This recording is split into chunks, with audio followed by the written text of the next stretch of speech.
What would you do if a terrified little girl, covered in bruises, stumbled into your care with only a broken whisper? They hurt her. They're still coming? This is the story of Lily Harper, a 7-year-old girl whose plea for help unlocked a dark web of corruption, danger, and unimaginable secrets. But the scariest part? It's only just beginning. What was she running from? And what truth could cost her family everything? Stick with us as we unravel this gripping tale of courage, justice, and the fight for survival. This introduction grabs attention with mystery and emotion while planting curiosity about the story's deeper layers. Rain lashed against the hospital's glass doors, their automated hiss cutting through the storm's muffled roar.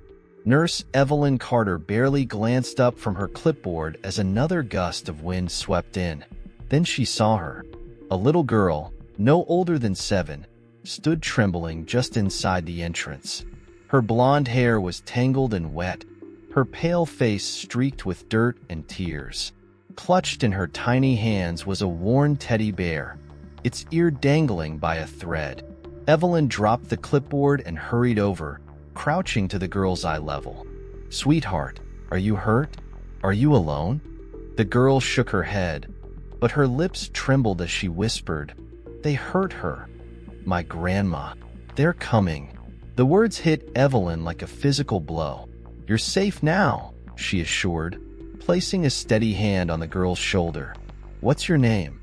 "Lily," the girl whispered, tears welling up in her large blue eyes.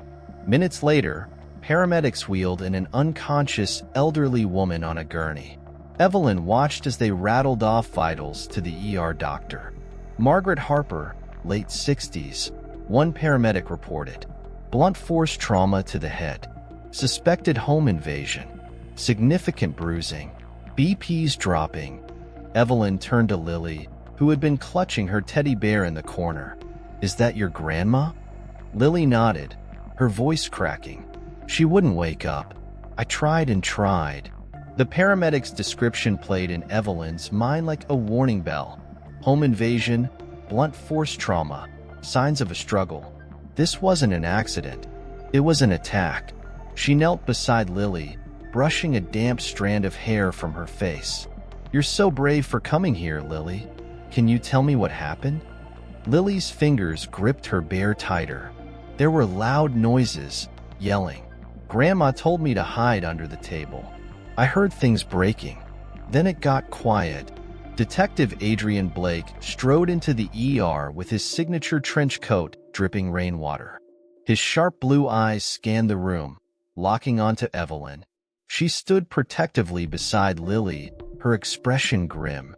"Detective Blake," he introduced himself, flashing a badge. "I heard there was an incident."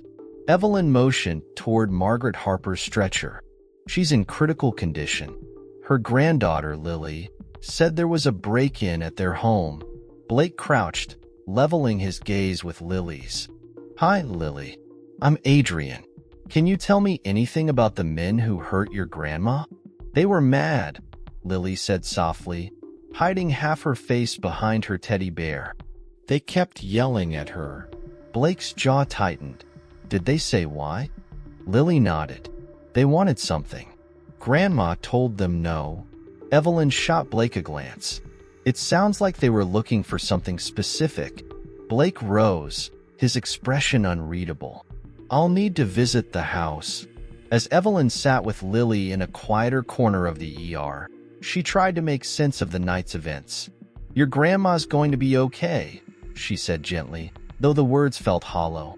Lily looked up, her voice barely audible. "She said they might come back." Evelyn's stomach churned. She tried to focus on Lily's safety, but something about this case felt eerily familiar. A knot of guilt twisted in her chest as memories of her sister flooded back. Her disappearance 20 years ago had left Evelyn searching for answers ever since. "I'll make sure they don't hurt you," Evelyn promised, though her voice wavered. Lily's wide eyes filled with tears. "Grandma said to hide, and to keep the truth safe." "What truth, Lily?" Evelyn asked, her voice steady but urgent. Lily shrugged, looking down at her bear. I don't know. Blake pulled his car up to the Harper residence, his headlights cutting through the rain. The single-story home sat in eerie silence, its living room window shattered. He stepped inside cautiously, flashlight in hand. The scene was chaos. Furniture overturned, glass shards on the carpet, and muddy footprints leading toward the study. A locked cabinet caught his eye, but before he could investigate further, the faint scent of gasoline wafted through the air. Blake's instinct screamed danger. A sudden popping sound made him spin around. Flames licked the edges of the curtains, consuming the room in seconds. Coughing, Blake staggered out the door, dialing 911. This is Detective Blake. The Harper residence is on fire. Requesting immediate response. Back at the hospital, Evelyn tensed as two men loitered near the ER entrance. Their eyes darted around before locking onto Lily. Evelyn's heart raced as she grabbed Lily's hand, pulling her toward a staff-only hallway. Security was called, but the men disappeared into the night. She held Lily close, her resolve hardening. They're not getting to you. Not while I'm here. Detective Adrian Blake stood on the rain-soaked sidewalk, his breath visible in the cold air. He faced an elderly man who clutched his coat against the chill. The man squinted at Blake as he spoke. I told the officers everything, the man said gruffly. Saw two of them, men in black. One had a limp. Blake jotted notes in his pad. What time did you see them, Mr. Caldwell? Around 10, just before the rain started. They came out of Margaret's house and sped off in one of those fancy SUVs. License plate? Blake asked, hopeful. Too dark to see, but I'll never forget that limp. Dragged his foot like he was injured. Mr. Caldwell shook his head. I hope Margaret's all right. Never thought something like this would happen in our neighborhood. Blake closed his notebook. Thank you, Mr. Caldwell. You've been helpful. As he walked back to his car, Blake's mind turned over the new details. The limp was a clue, a potential lead tying the suspect to a known enforcer. He started his car, the windshield wipers beating rhythmically as he headed to the precinct. Back at the hospital, Evelyn sat beside Lily in a quiet room. The girl stared at her teddy bear, running her fingers over its worn ear. Lily, Evelyn began gently, you're safe here, but I need your help. Did your grandma ever tell you to keep anything secret? Lily nodded slowly. She always said to hide things if bad people came. What kind of things? Evelyn pressed. Lily hesitated, her little fingers clutching the bear tighter. She had papers in a box. She said they were really important. Evelyn felt a chill. Where did she keep them? Sweetheart? Lily shrugged, her wide eyes brimming with fear. I don't know. She never told me where. Evelyn leaned closer, her voice steady. It's okay. We'll figure it out. You're so brave, Lily. Lily gave a small nod, but Evelyn could tell the girl was still haunted. Evelyn's thoughts raced. Whatever Eleanor hid was likely the reason for the attack. Later that evening, Blake sat at his desk, papers and case files spread before him. He stared at his computer screen, scanning through a flagged document. Margaret Harper, he muttered, leaning back in his chair. Key witness in the Calloway case. Whistleblower. High-profile embezzlement. Blake ran a hand through his hair. Victor Calloway wasn't just ruthless, he was calculated. The attack wasn't a burglary. It was retaliation. Margaret had something he couldn't afford to lose. He grabbed his phone and called Evelyn. Evelyn, Blake said when she answered, Margaret wasn't just a random target. She's a whistleblower against Victor Calloway. The evidence she provided could bring down his entire operation. Evelyn's voice was steady but tinged with alarm. That explains why they're after her. She must have kept a copy of something they didn't find. Blake nodded, even though she couldn't see him. And if we don't find it first, they will. After the call, Evelyn sat alone in the hospital break room, her thoughts swirling. She stared at her reflection in the dark window, seeing not just her present self but the ghost of her teenage years. Her sister's face flashed in her mind, bright, young, and full of life, before vanishing into the void of her disappearance. "I couldn't save you," Evelyn whispered to her reflection, "but maybe I can save Lily." The memory of her sister's case, the unanswered questions, the dead ends, had left a permanent scar. But this case was different. She had a chance to make things right. Her phone buzzed, pulling her from her thoughts. It was Blake. "Evelyn, I'm heading back to Margaret's house," he said. "We need to search for anything they missed." "I'll come with you," she replied firmly. Blake paused. "You sure?" "Yes," Evelyn said, her voice resolute. "This is personal now." Evelyn and Blake arrived at the Harper residence just as the rain let up. The house was a blackened shell, still reeking of smoke. Blake adjusted his flashlight, illuminating the charred remains. "Be careful," Blake warned as they stepped inside. "The structure might not be stable." Evelyn followed closely, her heart pounding as the beam of light swept across the ruins. They reached the study, where Blake's flashlight caught the edge of a metal box buried under debris. "This might be it," Blake said, crouching to pull it free. The fire had blackened the surface, but the box appeared intact. He tested the latch. It was locked. A sudden noise outside made them both freeze. Evelyn's breath caught as she saw two shadows moving near the back of the house. "They're here," she whispered. Blake drew his weapon, motioning for Evelyn to stay behind him. The shadows shifted, and a voice hissed, "Check the study." They didn't get it all. Blake signaled to Evelyn to move toward the front door. "Go," he mouthed silently. Evelyn clutched the box to her chest and slipped out, her footsteps light against the debris. Behind her, she heard Blake's firm voice ring out, "Police, don't move." Gunshots echoed, followed by the sound of retreating footsteps. Evelyn didn't stop until she reached the safety of Blake's car. Moments later, Blake joined her, his face grim. "They got away," he said, his tone heavy with frustration. "But we have the box." Evelyn nodded, holding the box tightly. "Let's hope it's enough." Blake placed the fireproof box on the precinct's evidence table. Its surface was scorched black, but the lock mechanism seemed intact. Evelyn hovered nearby, her arms crossed tightly over her chest. "Do you think whatever's in there is enough to take him down?" Evelyn asked. Blake grabbed a pair of gloves and a small pry tool. "Let's hope so. Calloway wouldn't go to these lengths unless it was something big." After a few moments of careful maneuvering, the lock clicked open. Inside were neatly organized files, a flash drive, and a small leather notebook. Evelyn leaned in. "What is it?" Blake flipped through the files. "Financial records, offshore accounts, transactions that tie Calloway to something deeper." "What do you mean deeper?" Evelyn's voice tightened. Blake held up a page, his jaw setting grimly. "There are references here to assets, not money. People." The tech lab buzzed with quiet activity as Evelyn and Blake stood behind a forensic analyst, Jessica Torres, who was decrypting the flash drive. The tension in the room was palpable. "Give me a minute," Jessica said, her fingers flying across the keyboard.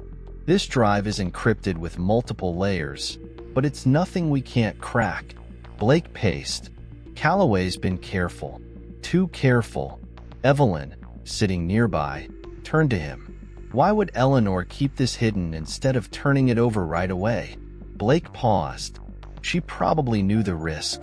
If Calloway realized she had this, it'd make her a target." Jessica's voice broke through. "Got it. Files are open." The screen filled with spreadsheets, emails, and one ominously titled folder, Project Horizon.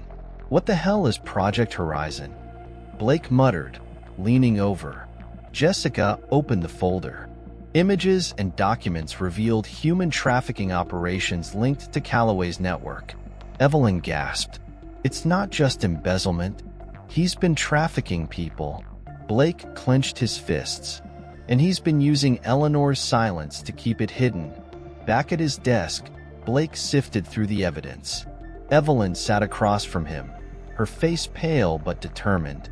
We need to move fast, Blake said. These files connect Calloway to everything. The embezzlement, the trafficking, even Eleanor's attack. And Lily? Evelyn asked quietly. Blake looked up. She's part of it too. If Calloway thinks Eleanor told her anything, she's a loose end. Evelyn's hands gripped the edge of her chair. We can't let him near her. She's already been through too much. Blake nodded. There's a name in these files. Evan Rourke. He's Calloway's enforcer, known for intimidation and violence. If anyone knows where Calloway is hiding, it's him. Evelyn frowned. How do you find someone like that? Blake smirked grimly. You don't. You make him come to you. While Blake prepared for the next step, Evelyn returned to the hospital to check on Lily.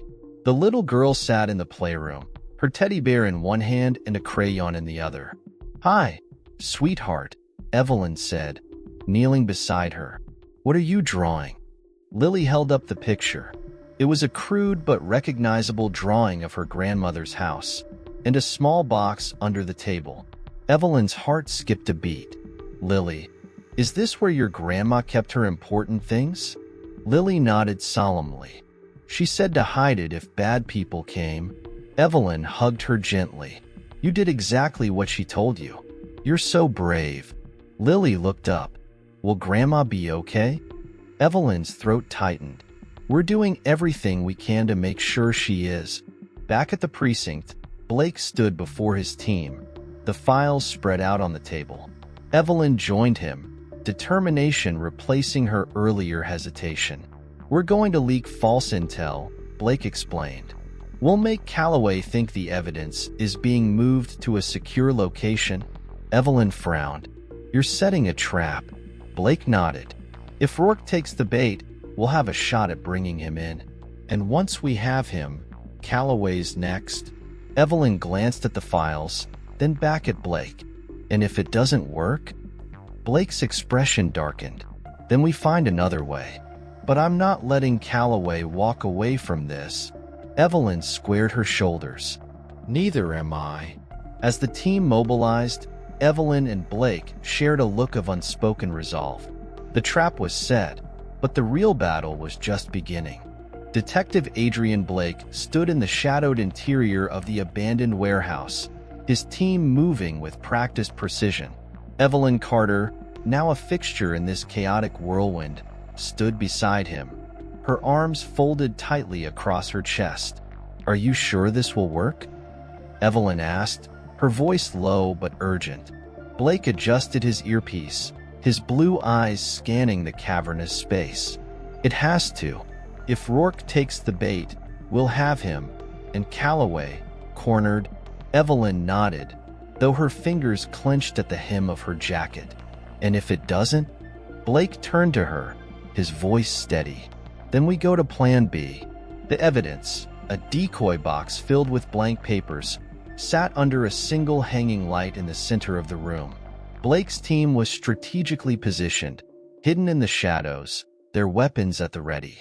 As the minutes ticked by, Evelyn glanced at Blake. How can you stay so calm? Blake smirked faintly. This isn't my first sting, but trust me, my pulse is pounding. The sound of engines echoed in the distance, growing louder as headlights sliced through the darkened streets outside. Blake raised his hand, signaling his team to stay alert. They're here, Blake muttered, his voice crackling through the radio. A convoy of black SUVs pulled up outside the warehouse. Doors slammed, and men emerged, their movements deliberate and cautious. At the front was Evan Rourke, his limp unmistakable as he barked orders to his crew. Evelyn's breath hitched as she watched from her hiding spot. That's him. Blake gave a slight nod. Stay behind cover. The men moved inside, their boots scuffing against the concrete floor. Rourke's sharp eyes scanned the room, settling on the decoy box under the light. "There it is," he growled, motioning for one of his men to check it. As the man approached, Blake's voice boomed through the warehouse. "Police, drop your weapons." Chaos erupted. Floodlights blazed, bathing the room in harsh light.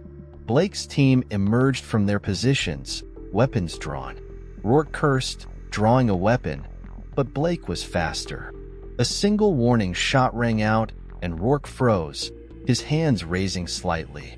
"You're surrounded, Rourke," Blake called out. "There's nowhere to run." One of Rourke's men panicked and fired, setting off a tense exchange of gunfire. Evelyn crouched lower behind a stack of crates, her heart racing as she listened to the chaotic sounds of the standoff. Blake and his team moved with precision, quickly disarming and subduing Rourke's men. Within minutes, the warehouse was silent except for the heavy breathing of officers and the clinking of handcuffs. Blake approached Rourke, his jaw tight. "You've got a lot to answer for." Rourke glared at him, his lip curling. "You don't know who you're messing with." Blake leaned in. "I know exactly who I'm messing with. Now get up." Back at the precinct, Rourke sat slouched in an interrogation room, his hands cuffed to the metal table. Blake and Evelyn watched him through the two-way mirror. "He's not going to talk," Evelyn said, her voice tinged with frustration. "He will," Blake replied, his voice low. "Everyone has a breaking point." Blake entered the room, his expression unreadable. He dropped a folder onto the table, its contents spilling slightly. A series of photos from the flash drive, implicating Rourke in Calloway's operations. "You're in deep," Blake said, his voice calm but firm. "Trafficking, assault, arson. We've got enough to put you away for life." Rourke smirked, leaning back. "I don't scare easy, detective." Blake leaned forward, his voice dropping. "Maybe not. But Calloway? He's not going to save you. He'll throw you to the wolves the second you're no longer useful." Rourke's smirk faltered, just for a moment. Blake pressed on. "Help us bring him down, and maybe you'll have a shot at seeing daylight again." After a long silence, Rourke exhaled sharply. "There's a safe house, east side of town. That's where he's been laying low." Blake straightened, nodding once. "Good choice." While Blake mobilized his team for the next step, Evelyn returned to the hospital, her nerves frayed but her resolve firm.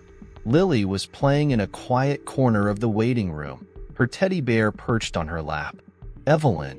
Lily ran to her, wrapping her small arms around her waist. "Hi, sweetheart," Evelyn said, kneeling to meet her. "Are you okay?" Lily nodded but looked worried. "You were gone a long time." Evelyn smiled softly. "I was helping Detective Blake, but I'm here now." Before Evelyn could say more, her phone buzzed. She answered quickly, her expression hardening as she listened. "Stay with Lily," she told a nurse before sprinting toward the ER. In Eleanor's ward, two men dressed in dark clothing were attempting to force their way past a security guard. Evelyn arrived just in time to see the syringe in one man's hand. "Stop!" she shouted, grabbing a metal tray and hurling it at the intruders. The noise drew more staff, and the men fled, disappearing into the night. Evelyn's heart pounded as she checked on Eleanor, still unconscious but unharmed. She turned to the nurse on duty. "Double the guards. Call Detective Blake." Evelyn's hands trembled as she returned to Lily. She knelt, wrapping the little girl in a protective embrace. "They're not going to hurt us," Evelyn whispered, more to herself than anyone else. "Not while I'm here." The convoy of unmarked vehicles rolled to a stop outside a nondescript, two-story building shrouded by overgrown trees. Detective Adrian Blake stepped out, signaling his team to move into position. The air was thick with tension, every rustle of leaves amplifying the silence. "Remember," Blake said, addressing his team. "We're dealing with armed men. Take no chances." Evelyn Carter, watching from the safety of the command vehicle, gripped the edge of her seat. She had insisted on coming, refusing to let Blake face this alone. Her concern wasn't just for him. It was for Lily and Eleanor, who depended on this operation's success. "Are you sure this is where he's hiding?" Evelyn asked as Blake approached her vehicle. "It's the best lead we've got," Blake said, and Rourke gave it up too easily. "Calloway's desperate. He's running out of options." The team moved swiftly, breaching the front door with a resounding crash. Blake's voice echoed through the comms. "Go, go, go." Inside, chaos erupted. Calloway's men scrambled, their surprise evident as officers swarmed the house. Blake pushed through the chaos, clearing room after room with practiced precision. At last, he found himself in a dimly lit office. Behind a desk, Victor Calloway sat, unervingly calm, his hands folded. "Detective Blake," Calloway said smoothly, his voice dripping with mockery. "I was wondering when you'd arrive." "Stand up. Hands where I can see them," Blake ordered, his weapon trained on Calloway. Calloway leaned back, a smug smile curling his lips. "Do you really think this ends here? You've inconvenienced me, sure. But men like me don't fall." Blake stepped closer, his jaw tightening. "You're done, Calloway. Your network is crumbling, and we've got the evidence to put you away." Calloway's confidence faltered for a split second, his eyes narrowing. "Evidence can disappear." "Not this time," Blake replied. "Now, stand up." As Blake moved to cuff him, Calloway made a sudden lunge for a drawer. Blake reacted instantly, slamming him against the desk and securing the cuffs. "You don't scare me," Calloway hissed. "You should be scared," Blake said coldly. "Your time's up." Back at the precinct, the safe retrieved from the house was placed on an evidence table. Evelyn stood beside Blake, her heart pounding as the lock was carefully manipulated. "Whatever's in here," Evelyn said, her voice barely above a whisper, "could end this once and for all." The safe clicked open, revealing files, ledgers, and a flash drive. Among the documents was a folder labeled 1983, Special Cases. "What's this?" Evelyn asked, her hands trembling as she picked up the folder. Blake scanned the pages, his face darkening. "These are records of Calloway's trafficking operations. Dates, locations, names." Evelyn flipped through the pages, her breath catching when she recognized a familiar name. Her sister's. Her voice shook. "Blake, this proves he was involved." Blake placed a hand on her shoulder. "Evelyn, He took her. Evelyn interrupted, tears welling in her eyes. "She's on this list. He was behind it all along." Evelyn returned to the hospital, her emotions raw. She found Margaret Harper awake, her frail form propped against the pillows. Lily was asleep beside her, clutching her teddy bear. "Margaret," Evelyn said softly, sitting by the bed. Margaret's eyes met hers, filled with both relief and guilt. Did they catch him?" Evelyn nodded. "Calloway's in custody, but we need your help to make it stick." Margaret's expression hardened. "I'll testify. I don't care what he does to me. I won't let him get away with this." "You won't be alone," Evelyn assured her. "We'll protect you." "But Margaret, we found files. My sister's name was in them." Margaret's face crumpled. "Evelyn, I'm so sorry. I didn't know." Evelyn gripped her hand. "It's not your fault, but I need to know everything you do." Margaret nodded, her voice steady. "I'll tell you everything." As the hospital quieted for the night, Evelyn sat in a chair beside Lily's bed. The little girl stirred, her eyes fluttering open. "Evelyn?" Lily whispered. "Hi, sweetheart," Evelyn said, brushing a strand of hair from Lily's face. "Is it over?" Lily asked, her voice trembling. Not yet, Evelyn said, her voice firm but gentle. But it will be soon.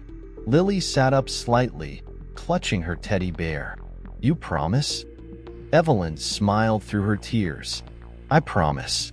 And I'll be here every step of the way. In the distance, Blake's voice echoed through the precinct as his team prepared for the final stages of their case against Calloway. The battle wasn't over, but for the first time, hope felt within reach. The courtroom was packed, the low hum of whispers silencing as the judge entered. Evelyn Carter sat in the gallery, her heart pounding. Beside her, Detective Adrian Blake flipped through his notes, his expression unreadable. Margaret Harper, frail but resolute, took the stand. The prosecutor, Ellen Monroe, began her questioning. Mrs. Harper, can you explain how you came to possess the evidence against Victor Calloway? Margaret adjusted her glasses, her voice steady despite her obvious nerves. I was an accountant for Calloway's company. I noticed discrepancies in the financial records, money being funneled into offshore accounts. When I confronted him, he threatened me. That's when I realized the extent of his crimes. Ellen nodded. And why didn't you come forward sooner? Margaret's gaze flicked to Lily, seated at the back of the courtroom with a trusted guardian. I was scared. For my granddaughter. Calloway's reach is far and dangerous. But after the attack on my home, I knew I couldn't stay silent anymore. The defense attorney rose, his tone sharp. Mrs. Harper, isn't it true that you only brought this forward after your home was attacked? Isn't this a desperate attempt to save yourself? Margaret's eyes hardened. No, this is an attempt to bring justice for everyone Calloway has hurt. During a recess, Evelyn found herself pacing in the hallway outside the courtroom. Blake approached her, his presence steadying. She's doing great, he said. Evelyn nodded, but her mind was elsewhere. Blake, I read through the rest of the files. My sister, she wasn't just a victim. She helped Eleanor gather evidence. Blake's brow furrowed. Are you sure? Evelyn's voice trembled. There were emails between them. My sister knew what Calloway was doing, and she tried to stop it. Blake placed a hand on her shoulder. She was brave, Evelyn. Just like you. Evelyn exhaled, a mix of grief and relief washing over her. It doesn't bring her back, but knowing she fought, it helps. Hours later, the jury filed back into the courtroom. The atmosphere was thick with tension. Evelyn held her breath as the foreperson rose. We find the defendant, Victor Calloway, guilty on all counts. A collective sigh rippled through the room. Evelyn glanced at Blake, who nodded in quiet satisfaction. Calloway's stoic mask cracked for the first time, his eyes narrowing as the judge pronounced his sentence. 20 years without parole. As Calloway was led away in handcuffs, Evelyn's eyes found Lily's. The little girl smiled tentatively, and Evelyn's heart swelled with hope. Weeks later, Margaret and Lily moved into a cozy house in a quiet town. Evelyn visited on moving day, carrying a box of books for Lily. Hi, sweetheart, Evelyn said, kneeling to hug Lily. How's the new place? Lily grinned. It's nice. Grandma says we can plant flowers. Margaret emerged from the house, looking healthier and more relaxed. Evelyn, I can't thank you enough. Evelyn shook her head. You don't have to. I'm just glad you're safe. As they chatted, Lily tugged on Evelyn's sleeve. You'll visit us, right? Of course, Evelyn promised. Always. Back at Westfield General, Evelyn returned to her routine, but she wasn't the same. Her experiences with Lily and Margaret had changed her, given her a renewed sense of purpose. One evening, she sat in the hospital's quiet lounge, flipping through a scrapbook Lily had made for her. Photos of their journey filled the pages, alongside a crayon drawing of Evelyn, Lily, and Margaret standing together. Blake appeared in the doorway. Heading home? Evelyn smiled. Not yet. Just reflecting. Blake leaned against the doorframe. You did good, Evelyn. She closed the scrapbook, her heart full. We did good. The story wasn't just about justice. It was about healing, resilience, and the enduring power of love. And as Evelyn left the hospital that night, she knew she had finally found peace. What if the courage of a 7-year-old girl and the determination of a nurse with a painful past were enough to dismantle an empire of corruption and bring justice to those who lost everything? Lily and Evelyn's story teaches us that, even in the face of fear and pain, resilience and love can transform lives. And what about you? Have you ever faced a situation where you had to fight for something or someone you love, even when it seemed impossible? Share your experience in the comments. We want to hear your story. If you enjoyed this emotional and twist-filled story, subscribe to the channel for more content like this. Here, we explore stories that inspire, intrigue, and make us reflect on the power of courage and justice. Don't forget to turn on notifications so you don't miss our next videos. See you soon.